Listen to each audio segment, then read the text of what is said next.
प्रातः क्लास चल रहा था 30 अगस्त 1968 शुक्रवार को चौथे पेज के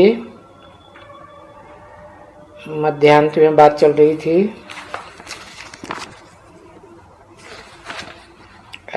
गुरुओं की। वो सात जिस्मानी गुरु हैं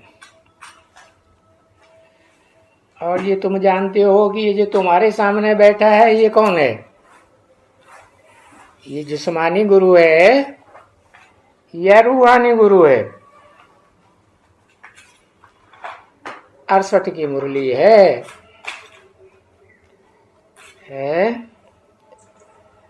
ये सामने जो बैठे हैं ये विचित्र है। इनको वो शरीर और ये इनका शरीर नहीं है।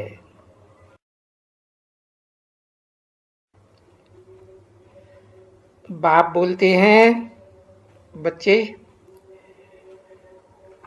ये मेरा शरीर नहीं है,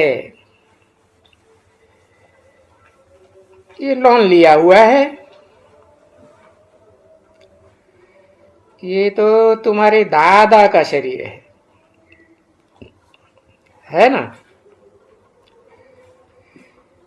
जिसने पूरा 84 जन्म लिया है।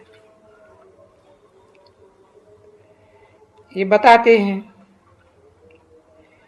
ये तुम्हारे दादा ने 84 जन्म लिए।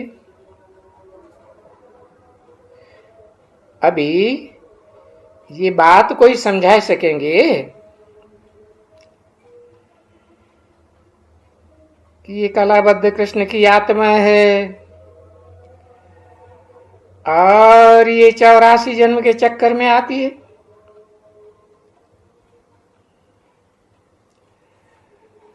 वो साधु संत महात्मा सन्यासी जिनको कहें वो तो कहेंगे वो तो भगवान है, और तुम बच्चे तो समझते हो ना ये बरोबर कौन है? ये देहधारी गुरु है या भगवान है?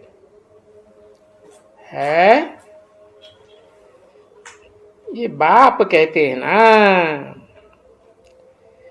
कि ये है बहुत जन्म के अंत के जन्म का भी अंत में, और मैंने इसमें प्रवेश किया।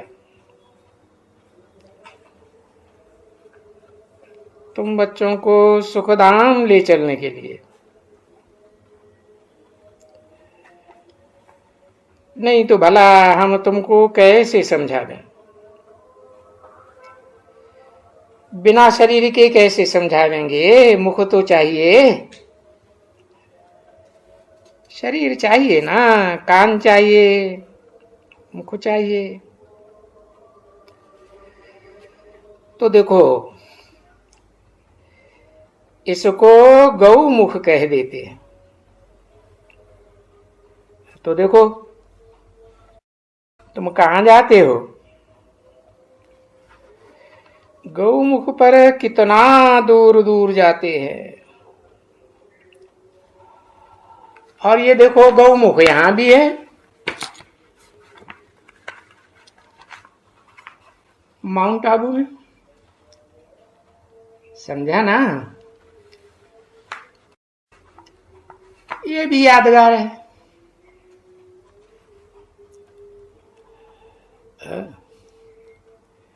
कितना सीढ़ियां? 400, किसी ने कहा 700। हाँ 700। तो ये 700 डाके हैं। डाके सीढ़ी होती है ना तुम्हारे चढ़ने की, तो ये सीढ़ी है, उसमें 700 डाके हैं।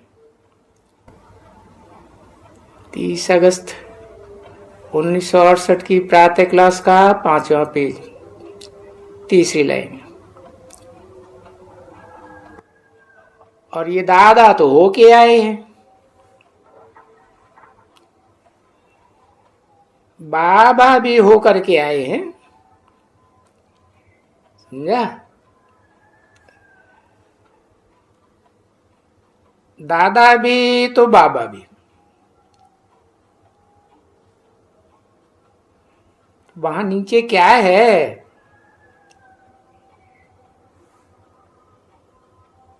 गौमुख में वहां भी पहाड़ी है, पहाड़ी से एक गौमुख बनाई दिया है।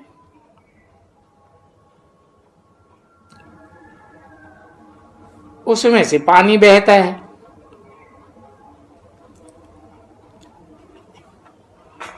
पत्थर का बनाया हुआ है।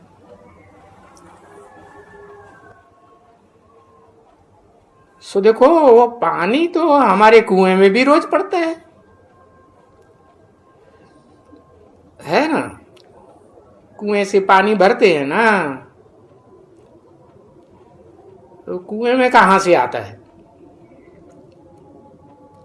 कुएं में सदैव रहता है,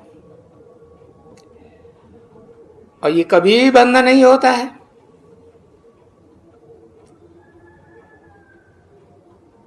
ये कुआं तो खुदाई करने से बना है ना,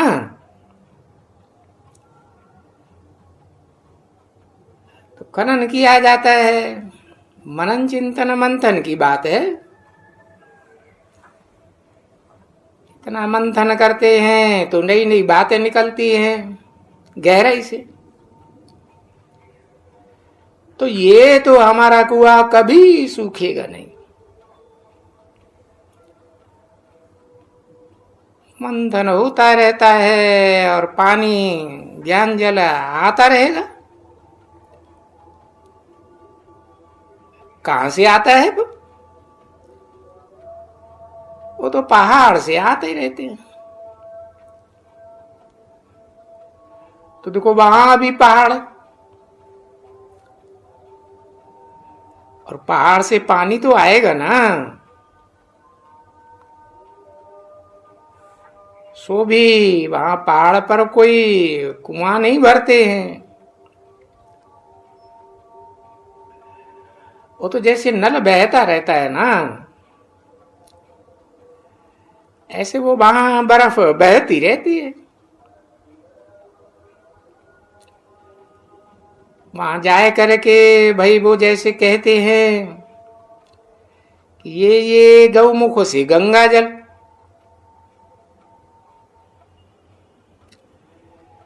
सो भी जमुना का, जमुना बमुना का भी नाम लेते हैं। वो नहीं कहते हैं जमुना जल, गंगा जल का नाम लेते हैं। और जब कोई बड़ा दिन आता है ना, तो बड़े दिन में वहां स्नान करने जाते हैं। तो ऐसे मत समझो कि कोई गंगा को पतित पावनी समझते हैं। अरे नहीं, वो तो नाले होंगे ना, नाले निकलते हैं ना, कैनाल से निकलती है, तो वो भी गंगा जल है, गंगा का ही जल उसमें आता है। तो जहां जहां जो जो गांव होगा, गांवड़े होंगे, वहां गंगा जी कहां से आई? वो कहते हैं कैनाल से होती है ना, उनमें भी जाके स्नान करेंगे। और कोई भी जगह नहीं होगा तो नल पर, नहीं तो कुएं पर, उसमें स्नान जरूर करेगा। जब जब कोई कुंभ का मेला लगता है तो स्नान करते हैं। तो उस समय में उस जल को गंगा जल समझ करके स्नान करना होता है। अब है नहीं, ये तो मूर्ख, सच तो नहीं है ना। झूठ हो गया ना। कुंभ नाम रख दिया। कुंभ तो घड़े को कहते हैं। है बुद्धि रूपी घड़े की बात। अब गंगा जल की तो बात नहीं है ना। पतित को पावन बनाना है तो कोई पानी से थोड़ी ही बनाना है कि भाई ये मिट्टी से बना शरीर ये पानी से पावन बन जाएगा। ये तो सड़ते रहने की चीज है, विनाशी चीज है। हाँ, आत्मा की बात है। आत्मा ज्ञान जल से पतित से पावन बनती है। तो अभी तुम देखते हो ना कितना भक्ति मार्ग में चलता है। अभी है वो ऐसे बरोबर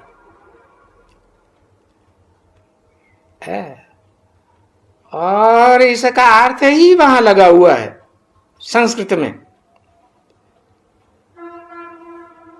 बच्चे, संस्कृत किसको कहते हैं? हे आत्माएं, माम एकम याद करो। संस्कृत माना सुधारा हुआ। तो ये है सुधारी हुई बात कि देह के सभी धर्म छोड़ अपन को आत्मा निश्चय करके माम एकम याद करो। तो तुम्हारी आत्मा के सारे पाप सारे मैल धुल जाएंगे। और मैं गारंटी करता हूं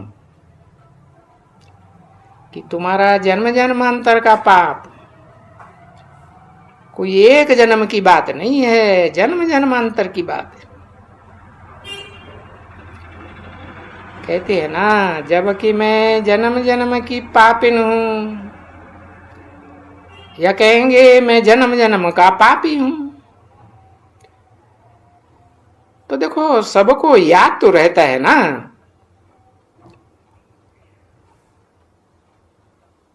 तो बाप तुमको जन्म जन्मांतर के पापों से छुड़ाते। तो ये पाप है ना सभी। और इस समय में तो सभी पाप ही पाप करते हैं।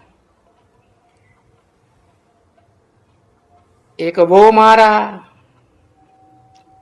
दुख का काम हुआ। और कोई एक की ऐसे की बात नहीं कि मारा मारी, अनेक प्रकार की। भाई दुख ही दुख है।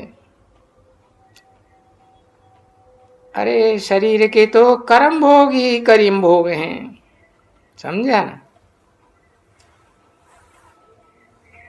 कभी भी कोई बीमार होगा तो कहेगा भाई ये तो तुम्हारा कर्म भोग है ना। अरे कहां से आया? आगे जन्म में पाप किया है, शरीर से पाप किया है ना, सो देखो भोगता है।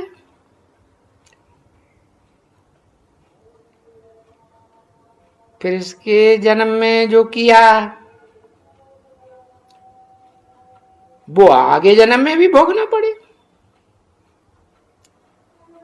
ऐसे ही कहेंगे ना। तो जो भी जन्म मिलता जाएगा उसमें दुख ही दुख। और फिर बोलते रहेंगे ये कर्म का हिसाब किताब है। तो बाप आकर कहते हैं कि देखो अब कितने जन्म और कितने कर्मों का हिसाब। 63 जन्मों के कर्मों का हिसाब किताब है। जब से अपन को देह समझना शुरू किया, नहीं तो पहले तो अपन को देवात्माएं आत्मा समझती थी ना।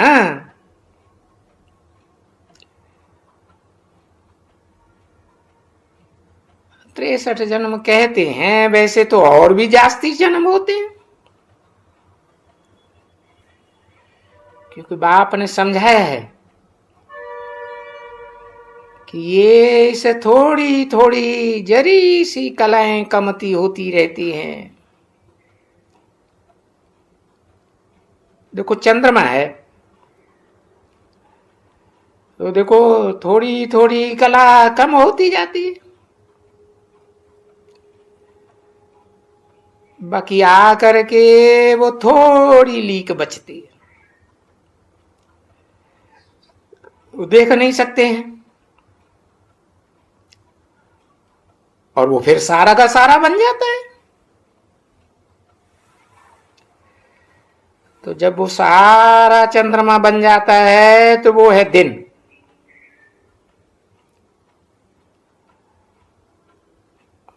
और जो लीक है वो भी नहीं बचती तो कहते हैं रात का।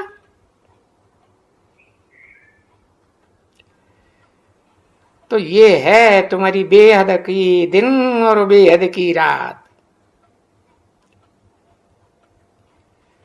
तो बाप ने समझाया ना, मीठे बच्चों, तुम्हारे ऊपर अभी ये राहु का ग्रहण है। राहु काला होता है ना, तो ये सारी दुनिया पर ये कालिमा का ग्रहण है। उसमें भी खास भारत के ऊपर, और बाकी देशों को आम कहेंगे।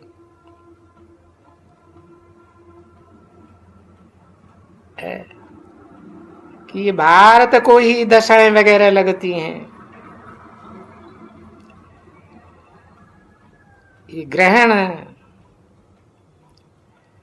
ये सभी यहां भारत में बहुत है, ढेर के ढेर। और फिर भारत में ही बाप आकर के समझाते हैं। तो ये तो जानते हो ना, तुमको अभी रावण का ग्रहण है, ठीक है ना। रावण के ग्रहण को कहेंगे राहु का ग्रहण।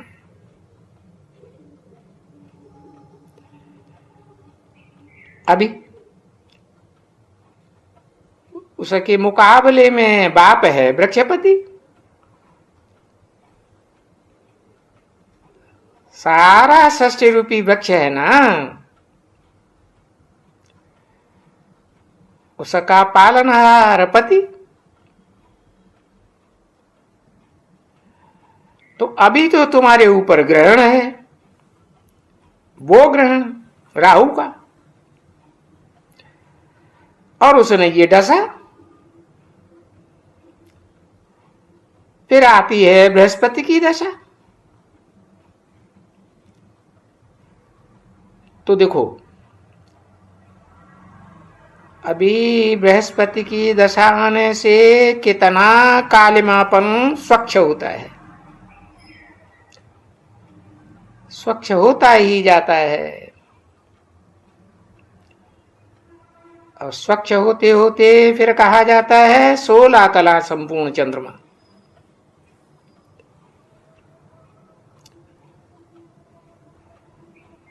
अभी इस जमाने में कोई आत्मा 16 कला संपूर्ण होगी? 16 कला संपूर्ण को तो पक्का देवता कहा जाता है। अभी तो नहीं होगी। हाँ थी, किसकी थी? कहेंगे तुम बच्चों की थी, तुम्हारी 16 कला संपूर्ण थी, और अभी कोई की भी कला बाकी जैसे रही ही नहीं। क्योंकि सब तमो प्रधान बन रहे हो। तो अभी ये बात की भी समझ है बच्चों में कि मनुष्य बरोबर 84 जन्म लेते हैं।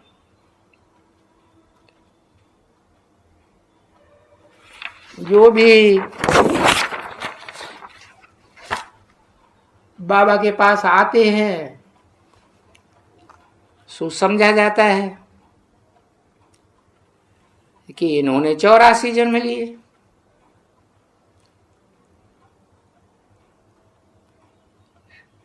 कहेंगे कि न 83 लिए, न 82, न 81।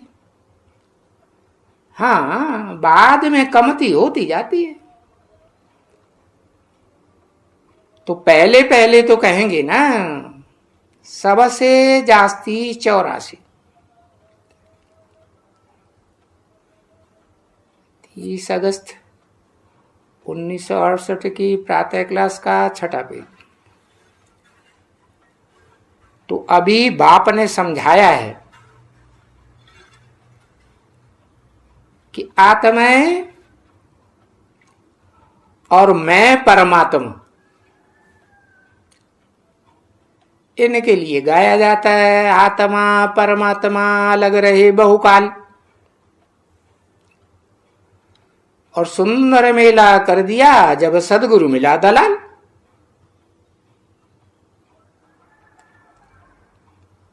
तो देखो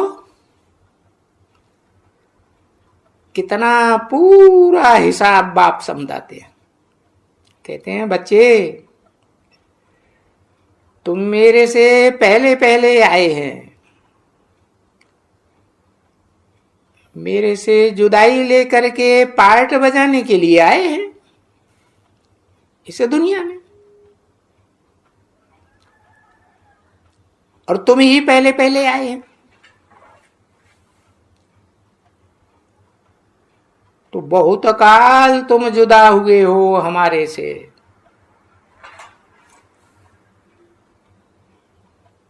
तो यहां आकर के तुमको फिर समझावे ना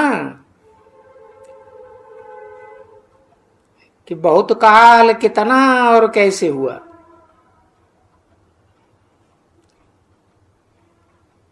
वहां नई दुनिया में तो तुमको नहीं समझाएगा ना। ये तो शास्त्रों में गायन है कि भाई आत्मा परमात्मा अलग रहे बहुकाल। तो किस समय की बात है?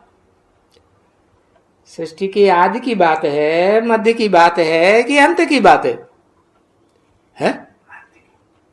कब की बात है? कहेंगे अंत की बात। तो पीछे कहा जाता है कि सुंदर मेला कर दिया, यानी आत्मा और परमात्मा उनका मेला कितना सुंदर है। और वो जो मनुष्य गुरुओं के मेले होते रहते हैं उनमें तो मेले होते रहते हैं। वहां कोई परमात्मा का मेला थोड़ा ही होता, क्योंकि परमात्मा तो तुमको बहुत सुंदर बनाते हैं ना। अभी तुम काले हो, सांवरे हो ना, फिर देखो तुमको सुंदर बनाते हैं।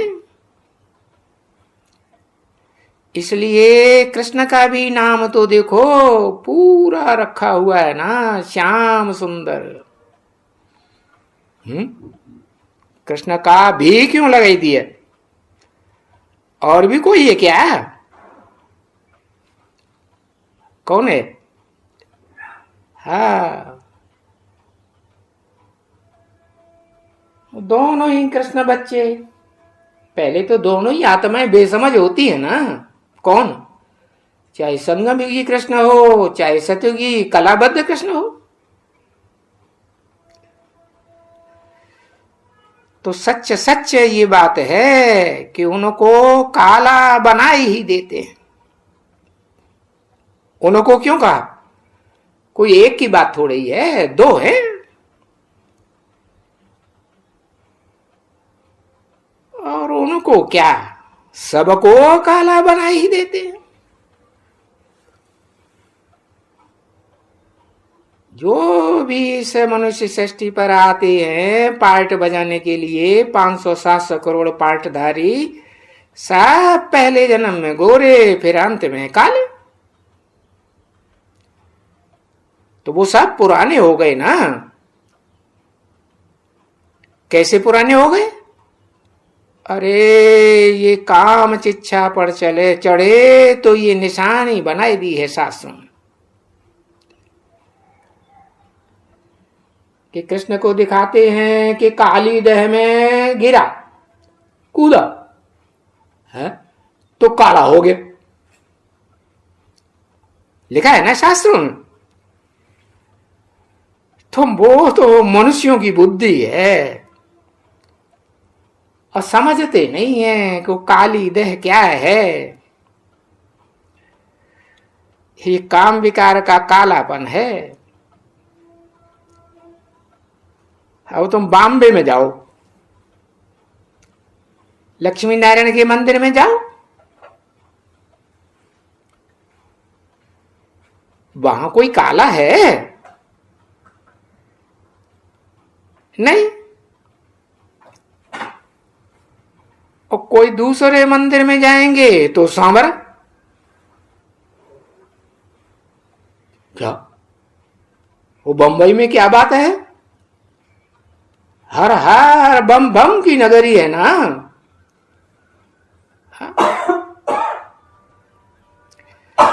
अब बाबा काला कहते हैं, होते सांवरा है। तो तुम देखेंगे कि बरोबर सांवरे। तो फिर देखो उनकी जोड़ी को, एक सांवरा तो दूसरा गोरा, उनको गौरी कह देते हैं। ऐसे भी होता है। अरे ऐसे हमारे पास चित्र बहुत हैं। बोलो तो अभी निकाल करके दिखाऊं? अरे दिखलाने के लिए बाबा ने बहुत चित्र खरीद करके रख दिए। ये नाम है, ऐसे ऐसे काम किए हैं तो नाम रखे हैं, बकासुर, अकासुर, पकासुर, जाने क्या क्या नाम रखे हैं सभी। और तुमको याद में क्या आते हैं? सिर्फ इस समय जो बैठे हो, तो जिसके सामने बैठे हो बाबा और स्वर्ग, ठीक है ना? क्योंकि जैसे बच्चे होते हैं, बाप को याद करेंगे तो बादशाही जरूर मिलेगी, वर्षा मिलेगा ना।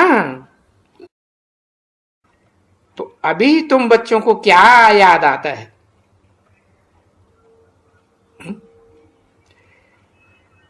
बाप के सामने बैठने से क्या याद आता है? अरे बाप विश्वनाथ, तो बच्चों की भी विश्व की बादशाही होगी ना। तो विश्व की बादशाही तो कहेंगे संपूर्ण बनेंगे। तो ऐसे बच्चे फिर पुरुषार्थ करेंगे कि मैं सतो प्रधान बन जाऊं, तभी तो ऐसी विश्व की बादशाही मिलेगी।